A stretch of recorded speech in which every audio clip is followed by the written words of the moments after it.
Қалай рынок қазір адамдардың бәрін ұйықтап тастады, достар. Былай қарасаңыздар, прям ешқандай қозғалыс жоқ, бір орында ғана жүріп келе жатыр қазір крипторынок.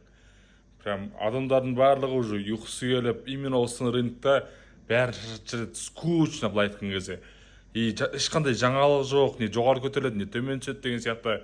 Адамдардың бәрі ақша тапқысы келеді жаңа жыл алдында, бірақ ондай болып жатқан жоқ. Дегенмен, достар, сіздерге айтатыным, именно осындай моментте крупный киттар, яғни үлкен ақшасы бар адамдар не істейді, сатып алып жатыр деген сөз. Яғни не жоғары көтеріп жатқан жоқ, не төмен түсіріп жатқан жоқ. Көбірек жинап жатыр. Бұйыртса to the moon кәдімгідей не болады? Импульс болады кәдімгідей. Импульс болады. Мен өзім 2026 жылы бірінші кварталында үлкен импульс болады, және де үлкен позитивчик болады деп ойлаймын.